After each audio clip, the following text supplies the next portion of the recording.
Gudlavalleru engineering కాలేజీలో జరిగిన సంఘటన నిజంగా చాలా దారుణమైన సంఘటన జరిగింది.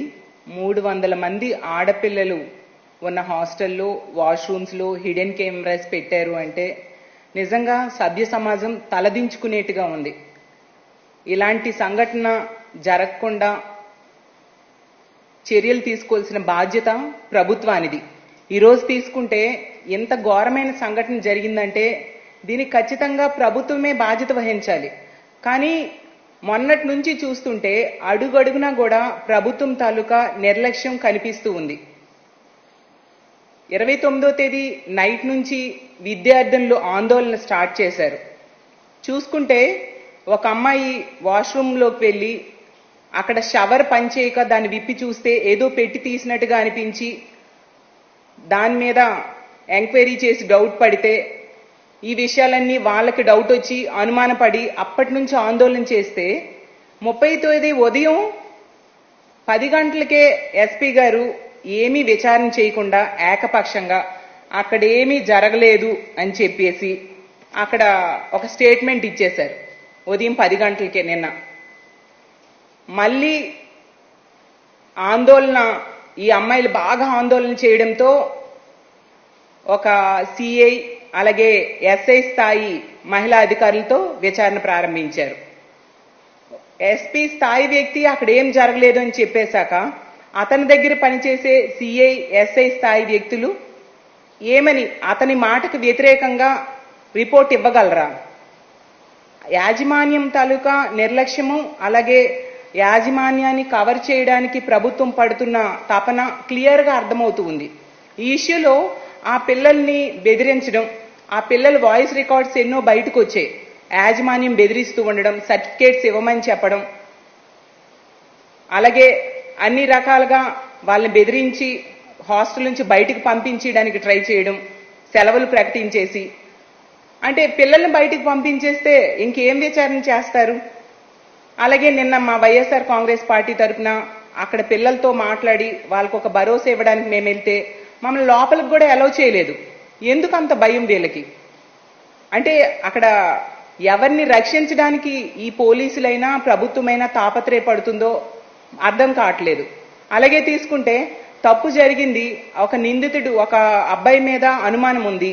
ఆ అబ్బాయి ఇన్స్టాగ్రామ్లో పవన్ కళ్యాణ్ గారి పోస్టులుంటే దానిని మాడిఫై చేసి వైఎస్ఆర్సీపీ బొమ్మలు పెట్టి జగనన్న బొమ్మలు పెట్టి అంటే వైఎస్ఆర్సీపీ మీద నెట్టేయడానికి ప్రయత్నాలు క్లియర్గా కనిపిస్తూ ఉన్నాయి. అలాగే ఆర్టీవీ వాళ్ళు కూడా అదేదో వైఎస్ఆర్సీపీకి సంబంధించిన అబ్బాయి కింద క్రియేట్ చేయడానికి ముందు పోస్ట్ పెట్టి దాన్ని తొలగించడం. అంటే ఈ ఫేక్ న్యూస్ ఛానల్స్ ఎంతసేపు ఇది వైఎస్ఆర్సీపీ వ్యక్తులు చేశారన్నట్టుగా క్రియేట్ చేయడానికే ప్రయత్నిస్తూ ఉన్నారు తప్ప ఎంత ఘోరమైన సంఘటన జరిగింది. అసలు ఈ ప్రభుత్వం దీని నుంచి అమ్మాయిలను ఎలా రక్షించాలి? 300 మంది ఆడపిల్లల భవిష్యత్తు, వాళ్ళ వీడియోస్ కనుక బయటికి వస్తే వాళ్ళ భవిష్యత్తు ఏమవుతుంది అని ఆలోచించట్లేదు. ఎంత సంఘటన జరిగినా ఒక డీజీపీ గారు కానీ ఒక హోమ్ మినిస్టర్ గారు కానీ ఇంతవరకు వెళ్ళలేదు. మన డీజీపీ గారిని చంద్రబాబు నాయుడు గారు అప్పుడు మదనపల్లిలో పేపర్స్ తగలపడితే స్పెషల్ హెలికాప్టర్ వేసి పంపించారు, అలాగే సిఐడి చీఫ్ని. మరి అంత ఇంట్రెస్ట్ 300 మంది ఆడపిల్లల భవిష్యత్తుకు సంబంధించిన ఈ అంశంలో ఎందుకు ఆ ఇంజనీరింగ్ కాలేజ్ దగ్గరికి పంపట్లేదని మేము ప్రశ్నిస్తూ ఉన్నాం. అలాగే ఎవరిని రక్షించడానికి తాపత్రయపడుతున్నారో అని మేము అడుగుతూ ఉన్నాం. ఎంత దారుణమైన సంఘటన. ఈరోజు తీసుకుంటే ఇంజనీరింగ్ కాలేజీల్లోనేంటి, హోటల్స్లో, షాపింగ్ మాల్స్లో ప్రతి దగ్గర కూడా ఈ హిడెన్ కెమెరాస్ అనేవి కనిపిస్తూ ఉన్న పరిస్థితి. ఇలాంటి హిడెన్ కెమెరాస్ని ఐడెంటిఫై చేసే వ్యవస్థని తీసుకురావాల్సిన అవసరం ఉంది. గతంలో జగన్మోహన్ రెడ్డి గారి ప్రభుత్వంలో దిశ యాప్ అనేది ఉండేది. ఆ యాప్ కనుక ఉంటే ఇలాంటి సంఘటనలు జరిగేవి కాదు. ఎందుకంటే వారం క్రితం నుంచే ఆ విద్యార్థులు గొడవ చేస్తూ ఉన్నారు, వాళ్ళకి డౌట్ వచ్చింది. దిశ యాప్ ఉంటే SOS బటన్ నొక్కి వాళ్ళు కంప్లైంట్ ఇచ్చేవారు. కానీ ఈరోజు అలాంటి వ్యవస్థలు లేవు. ఈ ప్రభుత్వం అధికారంలోకి వచ్చిన దగ్గర నుంచి కూడా హోమ్ మినిస్టర్ గారు పదే పదే చెప్తూ ఉన్నారు, దిశ యాప్ లేదు, దిశ చట్టం లేదు అని. దిశ పోలీస్ స్టేషన్స్ పేర్లు మార్చేశారు. ఇలాంటి పేర్లు మార్చేయడానికి ఉన్న శ్రద్ధ ఆడపిల్లల మాన ప్రాణాలు రక్షించడం మీద ఉంటే ఎంతో బాగుండేది. అలాగే దిశ యాప్, దిశ చట్టం అనేది ఇలాంటి దుర్మార్గుల నుంచి ఆడపిల్లల్ని రక్షించడానికి జగన్మోహన్ రెడ్డి గారు ఏర్పాటు చేసిన ఒక ఆయుధం. అలాంటి ఆయుధం తయారు చేసిన వ్యక్తి మీద కోపంతో ఈరోజు మీరు నిర్వీర్యం చేసేశారు. దీని వలన ఆడపిల్లలు, ఈ రాష్ట్రంలో ఉన్న మహిళలు, ఆడపిల్లలు దానికి బలవుతూ ఉన్నారు మీరు తీసుకున్న నిర్ణయం వలన. గతంలో మనం చూసాం, ఈ దిశ అనేది తెలంగాణలో ఒక ఆడపిల్ల మీద అత్యాచారం జరిగితే అలాంటి సంఘటనలు ఆంధ్రప్రదేశ్ రాష్ట్రంలో జరగకూడదు అని చెప్పి దిశ యాప్ను తీసుకొచ్చారు. దిశ చట్టం తీసుకొచ్చి అది కేంద్రంలో పెండింగ్ లో ఉన్న అందులో అంశాలన్నీ జగన్మోహన్ రెడ్డి గారు ఇక్కడ అమలు చేయడమే కాకుండా దిశ పోలీస్ స్టేషన్స్ తీసుకొచ్చారు, డిఎస్పీ స్థాయి అధికారులను పెట్టారు. అలాగే సచివాలయాల్లో ఒక మహిళా పోలీసుని ఏర్పాటు చేయడం జరిగింది. వాలంటీర్ వ్యవస్థ, సచివాలయ వ్యవస్థ, ఈ మహిళా పోలీసులు వీళ్ళందరూ ఒక మానిటరింగ్ ఉండేది సమాజం మీద, గ్రామాల మీద, వార్డుల మీద.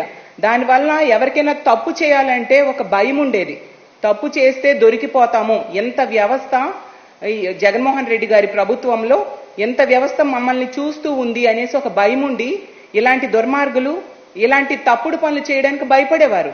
ఈ రోజు అలాంటి మానిటరింగ్ వ్యవస్థ లేదు, వాటిని నిర్వీర్యం చేసేశారు. ఈరోజు ఏ వ్యవస్థ, వాలంటీర్ వ్యవస్థ లేదు, అలాగే వార్డు గ్రామ సచివాలయ వ్యవస్థను కూడా నిర్వీర్యం చేయడానికి ప్రయత్నిస్తూ ఉన్నారు. అలాగే దిశ యాప్ లేదు, దిశ చట్టం లేదు.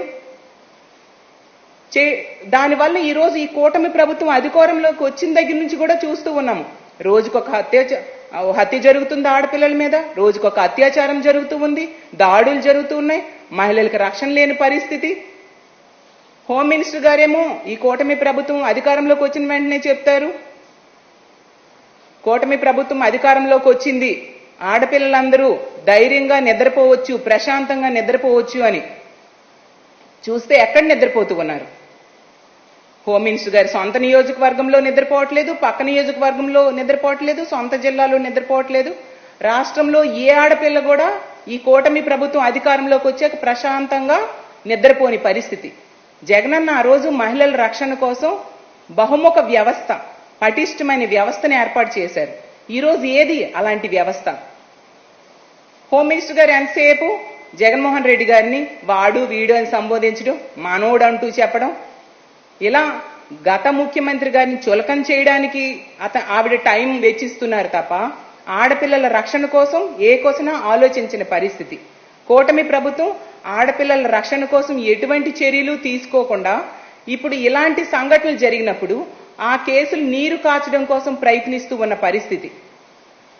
అసలు ఈ గొడ్లవల్లేరు సంఘటనలో తీసుకుంటే ఖచ్చితంగా ఒక ఐజీ, డిఐజీ స్థాయి మహిళా ఐపీఎస్ అధికారులతో విచారణ జరగాలి.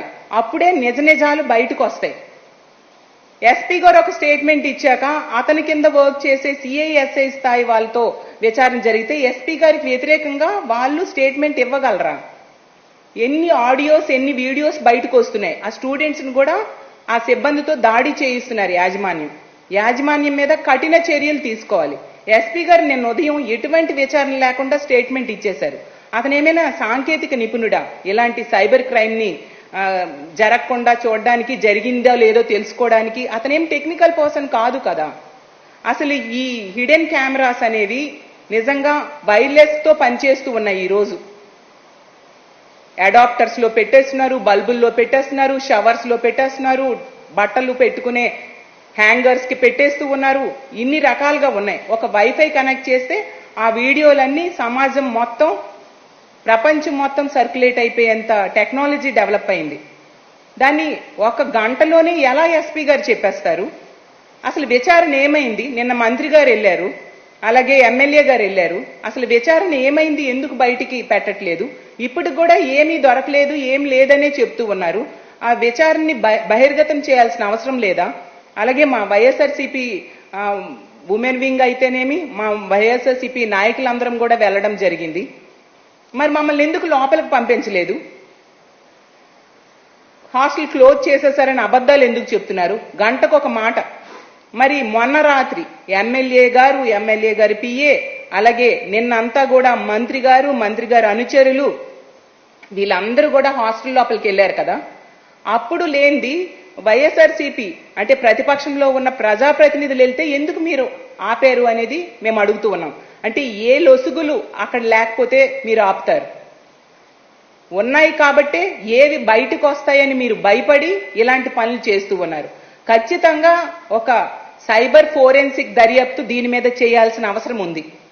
ఒక ప్రజాప్రతినిధులనే మీరు లోపలికి, అది మహిళా ప్రజాప్రతినిధిని ఆడపిల్లలకి పరామర్శ చేయడానికి ధైర్యం ఇవ్వడానికి వెళ్తుంటే మీరు ఆపుతూ ఉన్నారంటే అసలు ఈ రాష్ట్రంలో రాజ్యాంగం అమలవుతూ ఉందా?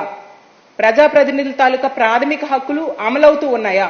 అసలు ప్రజాస్వామ్య దేశంలో ఉన్నామా? అసలు ఆంధ్రప్రదేశ్ రాష్ట్రంలో అంబేద్కర్ గారి రాజ్యాంగం అమలు కావట్లేదు అనేది మరొకసారి నిరూపించబడింది. ఎందుకంటే ఎంతసేపు రెడ్ బుక్ రాజ్యాంగమే అమలవుతూ ఉంది. ఎంతసేపు మనం చూసాం రాజకీయ కక్ష సాధింపులకే ప్రభుత్వం తమ సమయాన్ని వెచ్చిస్తూ ఉంది. కానీ ఆడపిల్లల మాన ప్రాణాలు రక్షించడం కోసం ఏమాత్రం చర్యలు తీసుకోని పరిస్థితి. ఖచ్చితంగా ఐజీ, డిఐజీ స్థాయి మహిళా అధికారులతో ఎంక్వైరీ చేయాల్సిన అవసరం ఉంది. దాన్ని మేము డిమాండ్ చేస్తూ ఉన్నాము. తప్పు చేసిన దుర్మార్గుల్ని కఠినంగా శిక్షించాల్సిన అవసరం ఉంది.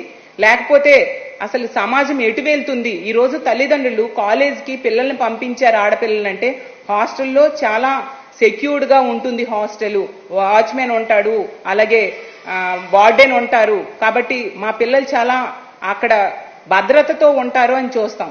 కానీ చూస్తే కనీసం హాస్టల్స్ లో కూడా రక్షణ లేని పరిస్థితి. ప్రభుత్వం ఇలాంటి కాలేజీల యాజమాన్యాల మీద సరైన మానిటరింగ్ లేని పరిస్థితి మనకు కనిపిస్తూ ఉంది.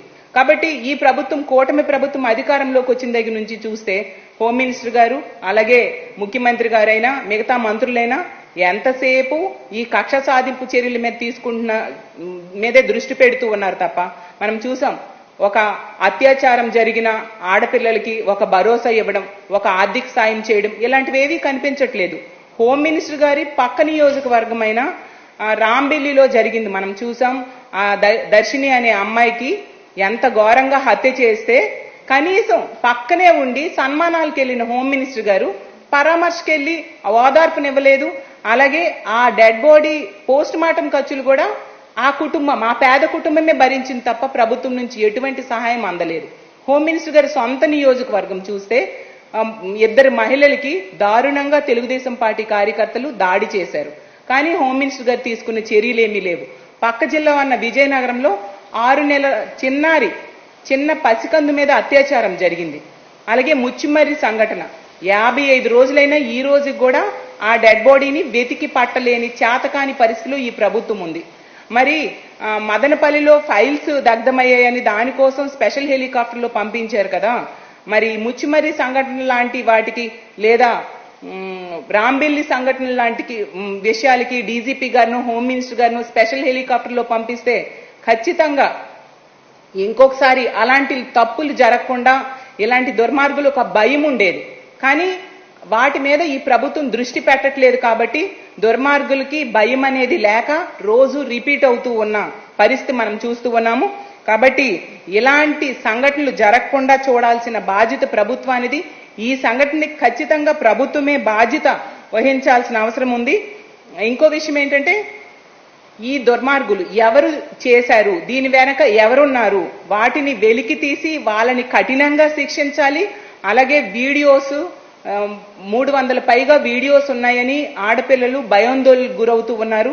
అవి బయటికి వస్తే వాళ్ళ బంగారు భవిష్యత్తు ఏమవుతుందా అనేసి తల్లిదండ్రులు భయపడుతూ ఉన్న పరిస్థితి. కాబట్టి వాటి నుంచి వాళ్ళ భయాలకి సరైన సమాధానం చెప్పాల్సిన బాధ్యత కూడా ప్రభుత్వానిది ఉంది. ఎంతసేపు కూడా ఈ కేసుని క్లోజ్ చేసేయడానికి ఏమీ లేదు అనే ఒక ఫీలింగ్ ని ప్రజల్లో క్రియేట్ చేయడానికే ప్రభుత్వం ప్రయత్నిస్తూ ఉంది తప్ప ఆడపిల్లలకి రక్షణ కల్పించుదాము అనే ఆలోచన ఏ కోసనా కనిపించట్లేదు. ఖచ్చితంగా దుర్మార్గుల మీద కఠిన చర్యలు తీసుకోవాలి. నిందితులు తప్పించుకోకుండా చూడాల్సిన బాధ్యత ప్రభుత్వం మీద ఉంది. లేకపోతే మా వైఎస్ఆర్ కాంగ్రెస్ పార్టీ ఖచ్చితంగా దీని మీద ఎంత ఉద్యమం చేయడానికైనా సిద్ధంగా ఉంటాము. అసలు కనుక్కోవడానికి ఏం జరిగిందో తెలుసుకోవడానికి వెళ్ళిన మమ్మల్ని ఆపడం అంటే ఇందులో ఖచ్చితంగా ఏవో జరుగుతూ ఉన్నాయని అనుమానాలు బలపడుతూ ఉన్నాయి. కాబట్టి ప్రభుత్వం ఎకనైనా ఆడపిల్లల మాన ప్రాణాల మీద వాళ్ళని రక్షించడానికి దృష్టి పెట్టాల్సిందిగా, ఈ గొడ్లవల్లేరు సంఘటనలో నిందితుల్ని పట్టుకొని కఠినంగా శిక్షించాల్సిందిగా, దిశ లాంటి యాప్స్ ని మీరు పేరు మార్చుకున్నా పర్వాలేదు, అలాంటి యాప్స్ ని పునరుద్ధరించి మహిళలకి రక్షణ కల్పించాల్సిందిగా మేము డిమాండ్ చేస్తూ సెలవు తీసుకుంటున్నాను.